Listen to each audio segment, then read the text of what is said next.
Bonjour, dans cette vidéo, je vais essayer de vous montrer pas à pas ce que c'est un réseau bayésien. Mais avant de commencer, je vais aborder deux notions de base qui sont importantes pour comprendre la suite, c'est-à-dire une qui concerne les probabilités conditionnelles et l'autre qui concerne les variables indépendantes. Alors, supposons qu'on a deux variables aléatoires, x et y. Pour ces deux variables aléatoires-là, il y a un ensemble de valeurs possibles qui a été défini. Supposons, par exemple, que pour x, les valeurs possibles sont tous les nombres de 1 à 6 et que pour y, il y a trois valeurs possibles, soit oui, non ou peut-être. Autre exemple, supposons deux variables aléatoires, heureux et riche. Ces variables aléatoires, on va supposer qu'elles sont booléennes, c'est-à-dire que pour chacune, il y a deux valeurs possibles, true ou false. Regardons maintenant la probabilité qu'on ait à la fois x égale 3 et y égale non. Les lois de la probabilité nous disent que ceci est égal à la probabilité que x égale 3 si y égale non, fois la probabilité que y soit égal à non. Si on reprend maintenant l'exemple de heureux et riche, même chose, on pourrait s'amuser à vouloir connaître la probabilité d'être heureux et en même temps ne pas être riche. Ici, on va faire un petit abus de langage. Comme ça va arriver souvent qu'on ait des variables booléennes, on va simplifier notre écriture en enlevant les true et false et remplaçant par une forme comme ceci, c'est-à-dire ici la probabilité d'être heureux et de ne pas être riche. Alors cette probabilité-là, encore une fois sur les lois de la probabilité, ça peut être écrit en une forme équivalente qui est la probabilité d'être heureux si on n'est pas riche fois la probabilité de ne pas être riche. Bon, maintenant qu'on a vu le principe avec deux variables, on va compliquer un petit peu les choses en ajoutant une troisième variable, donc une variable z, pour laquelle on a trois valeurs possibles, soit a, b et c. Alors, supposons, par exemple, qu'on veut calculer la probabilité que x soit égal à 3 et que y soit égal à non et que z soit égal à a. De la même manière, on peut réécrire cela avec une probabilité conditionnelle. Okay? Où ici, la seule différence, c'est qu'à la droite de notre barre ici, donc la partie conditionnelle, on n'a pas seulement une variable, mais deux ici. Ce qui est intéressant de remarquer ici, c'est que notre deuxième probabilité là, dans notre produit est elle-même une probabilité de deux variables. Ce qui fait qu'on pourrait, encore une fois, appliquer le même principe et transformer ça de manière équivalente en ceci, où là, on a séparé la probabilité en deux probabilités, dont une conditionnelle.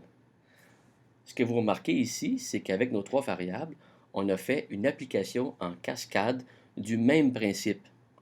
Alors reprenons nos deux variables x, y. Par les lois de la probabilité, on sait que si x et y sont deux variables indépendantes, alors la probabilité de x et y est égale au produit des deux probabilités, de x et de y, indépendamment. Prenons par exemple le cas de deux variables, pluie et riche, donc deux variables booléennes. Pluie veut dire bon, qu'il pleut, et puis riche veut dire, bon, on est riche.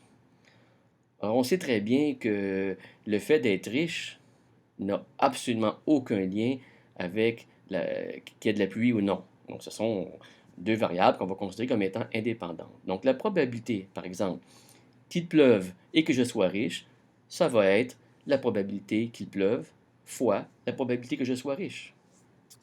Regardons maintenant le cas où deux variables sont indépendantes et on a une probabilité qui exprime une variable conditionnellement à l'autre, comme ici.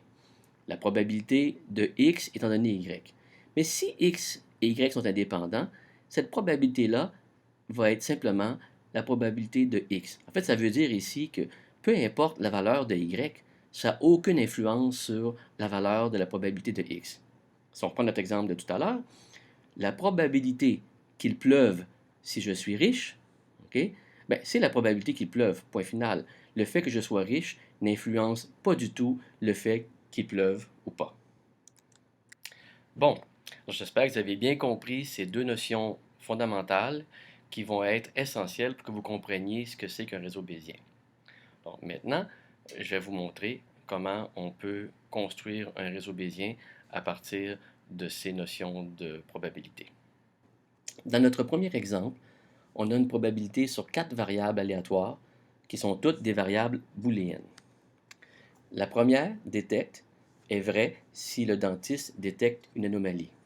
La deuxième, douleur, est vraie si le patient ressent une douleur. La troisième, carie, est vraie si le patient a une carie. Et finalement, compétent est vrai si le dentiste est compétent. Avec notre principe qu'on a vu tout à l'heure, on peut réécrire cette probabilité de 4 variables de la manière suivante, okay, où on a isolé le détecte ici dans la probabilité conditionnelle. Et on se retrouve ici à droite avec une probabilité de 3 variables, ce qui fait qu'on peut donc, encore une fois, appliquer notre cascade et réécrire ça de la manière suivante. Okay. On a encore une fois une probabilité de plus d'une variable, ce qui permet une dernière fois d'appliquer notre principe. Voilà.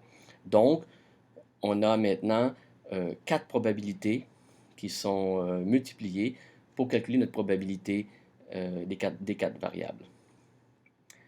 Regardons maintenant ces 4 probabilités l'une après l'autre et on va remarquer des choses intéressantes. Bon, la dernière, bon, rien de spécial à dire, probabilité d'être compétent, ça peut être vrai ou faux, rien à dire là-dessus.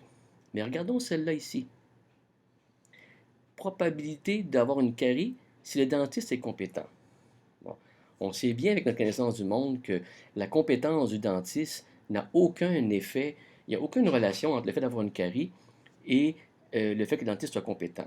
Ça veut donc dire que cette variable-là, elle est inutile dans ce cas-là. Ça veut dire que carie et compétent sont indépendants, ce qui implique qu'on peut réécrire cette probabilité-là en gardant seulement carie. On a simplifié ici. Regardons l'autre probabilité ici. Probabilité de douleur si on a une carie et si le dentiste est compétent. Bon, on sait bien que la carie peut causer de la douleur, donc ici, il n'y aura pas d'indépendance. Mais est-ce que la présence de douleur dépend de la compétence du dentiste?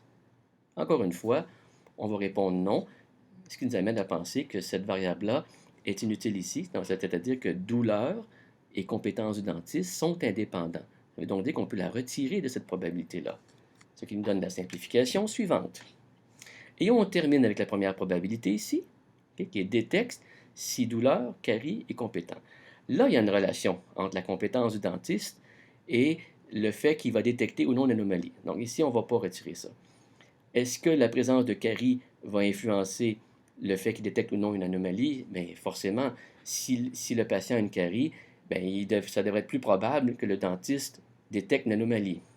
Par contre, la présence de douleur ne devrait pas influencer le fait de détecter ou non une anomalie. Ce qui fait qu'on va retirer cette variable-là pour arriver avec notre équation ici simplifiée. Regardons maintenant ce qu'on a. Les deux dernières probabilités ici concernent carie et compétent dépendent de personne. Donc ces deux variables-là ne dépendent pas d'autres variables ici. Ici, la variable douleur dépend de carie. Finalement, détecte dépend de carie et compétent.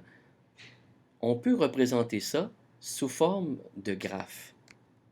Alors ça ressemblerait à ceci. On voit bien ici nos deux probabilités qui dépendent de personnes, compétent et carie, ces deux-là.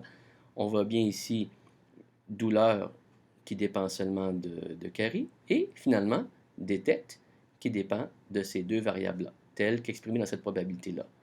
Alors voici donc maintenant notre premier réseau bayésien. Alors pour que ce soit vraiment un vrai réseau bayésien, par contre, il manque quelque chose. Il manque les valeurs de ces probabilités-là. On va les ajouter, et voilà.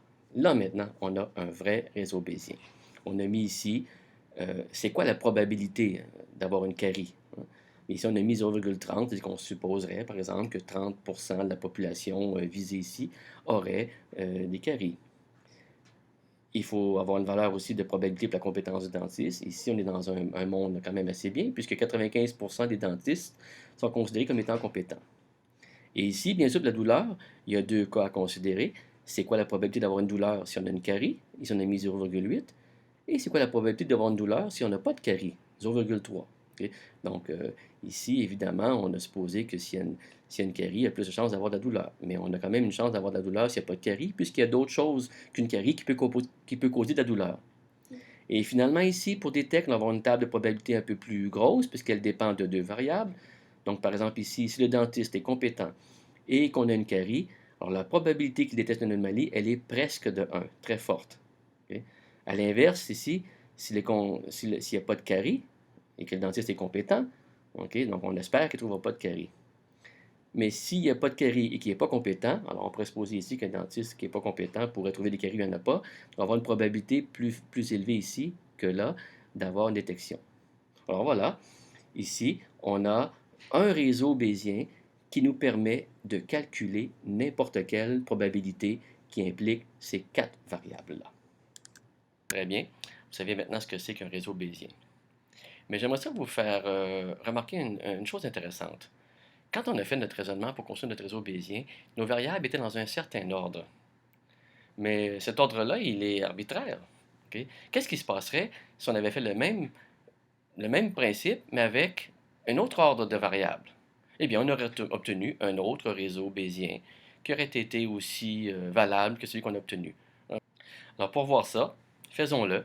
Créons un autre réseau bayésien en utilisant un ordre des variables différent. Reprenons ici notre exemple avec les mêmes variables, mais ordonnées de manière différente.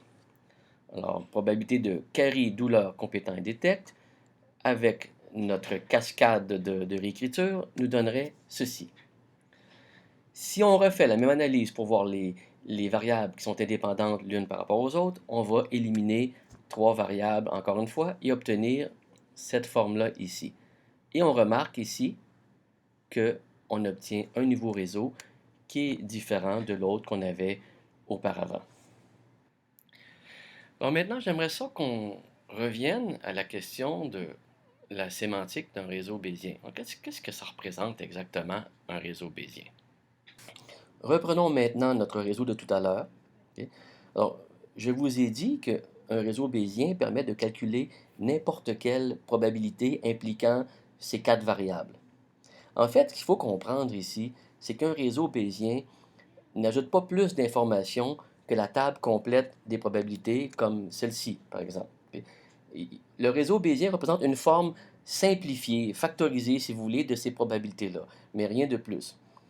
Ici, on voit qu'il y a 16 possibilités pour ces quatre variables-là, et pour chacune des possibilités, on a une probabilité. Évidemment, la somme des probabilités ici fait 1. Prenons par exemple le cas de présence de douleur s'il n'y a pas de carie. On a dit que c'était 0,3, la probabilité qu'il y ait de la douleur s'il n'y a pas de carie. Mais avec la table ici complète, on peut retrouver cette probabilité-là. Comment on fait ça? On va d'abord se limiter seulement au cas où il n'y a pas de carie. Ce sont ces 8 cas-là. Okay? Alors faisons la somme des probabilités pour ces 8 cas-là, ça nous donne 0,7. Maintenant, pour savoir la probabilité qu'il y ait douleur s'il n'y a pas de carie, il faut ne garder parmi ces 8 cas-là que ceux où il y a douleur, c'est-à-dire ceux-ci. Si on fait la somme des probabilités maintenant, ça nous donne 0,21. Donc la proportion de ces cas-là où il y a douleur, il n'y a pas de carie, sur le nombre, le nombre complet où il n'y a pas de carie, ça va donner 0,1 divisé par 0,7 qui nous donne notre probabilité de 0,3. Alors, on pourrait faire ce genre de calcul-là pour n'importe quelle probabilité qu'on voudrait calculer. Alors, ce cours sur le réseau bayésien est presque terminé. Il me reste maintenant à vous montrer deux exemples assez connus de réseaux bayésiens. Des exemples qui sont, somme toute, plutôt éducatifs là, que réels, mais qui sont suffisamment intéressants pour montrer des propriétés des réseaux bayésiens, qu'on verra plus tard quand on parlera d'inférence. Donc, voici un exemple fameux de réseau bayésien que vous allez retrouver dans beaucoup de manuels. Il comprend 5 variables, cambriolage et tremblement de terre, ici, qui sont des variables qui n'ont pas de parents, donc qui ne dépendent pas d'autres variables. Chacun a une probabilité vraiment faible, quand même tremblement de terre est plus élevé que cambriolage, deux fois la valeur en fait, de cambriolage. Et une variable ici, qui dépend de ces deux-là, c'est alarme. On suppose ici que c'est une alarme qui est déclenchée lorsqu'il y a un cambriolage. En fait, c'est une alarme qui est censée être déclenchée lorsqu'il y a un cambriolage, mais qui pourrait des fois être accidentellement déclenchée par un tremblement de terre. Donc évidemment, quand il y a un cambriolage, la probabilité elle est élevée que l'alarme soit déclenchée. Mais elle est un peu plus élevée s'il y a tremblement de terre aussi. Donc la présence de tremblement de terre augmente la probabilité que l'alarme soit déclenchée. S'il n'y a pas de cambriolage et qu'il n'y a pas de tremblement de terre, évidemment, on ne s'attend pas à ce que l'alarme soit déclenchée, donc ça donne 0,001, donc très très très faible. Mais s'il n'y a pas de cambriolage, ça se peut, et qu'il y a un tremblement de terre, ça se peut que l'alarme se déclenche avec une probabilité de 0,29. Si l'alarme est déclenchée, ça va avoir comme impact que soit que Marie appelle, soit que Jean appelle, et on remarque ici que la probabilité que Marie appelle s'il y a une alarme est plus forte que celle que Jean appelle. Okay? Donc probablement que Marie a un sommeil plus léger que celui de Jean. Et s'il n'y a pas d'alarme, c'est aussi plus fort que dans le cas de Jean, la probabilité que Marie appelle. Donc, Marie est plus anxieuse, donc elle a plus tendance à faire des fausses alertes. L'autre exemple intéressant, qui comprend 4 variables. Donc, la première variable ici, nuageux. La probabilité que ce soit nuageux, ici, bon, c'est 1 sur 2. Et puis, selon que ce soit nuageux, il est possible que le gicleur se déclenche ou qu'il pleuve. Okay? Évidemment, si c'est nuageux, la probabilité est forte qu'il pleuve, beaucoup plus forte qu'il pleuve si c'est nuageux que lorsque c'est pas nuageux. Lorsque c'est pas nuageux ici c'est le contraire. Les gicleurs vont avoir plus de probabilité de se déclencher lorsque ce n'est pas nuageux. Parce que on suppose que les gicleurs se déclenchent parce qu'il fait trop chaud, qu'il y a trop de soleil pour pouvoir arroser le gazon. Et finalement, c'est quoi la probabilité que le gazon soit mouillé? Bien évidemment, si les gicleurs fonctionnent et qu'il pleut, c'est presque certain que le gazon va être mouillé. On aurait quasiment pu avoir un ici. Évidemment, si le gicleur est déclenché ou s'il pleut, encore une fois, c'est très fort comme probabilité. Et puis, si le gicleur ne fonctionne pas et qu'il n'y a pas de pluie, bien là, ici, c'est impossible que le gazon soit mouillé.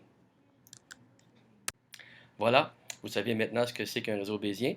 Vous savez comment on peut représenter certains phénomènes du monde en utilisant les probabilités. Mais ce que vous ne savez pas, et qui sera le sujet d'une autre vidéo, c'est comment on fait des inférences avec un réseau bayésien. Alors, comment on peut déduire des choses à partir des phénomènes observés et en utilisant un réseau bayésien.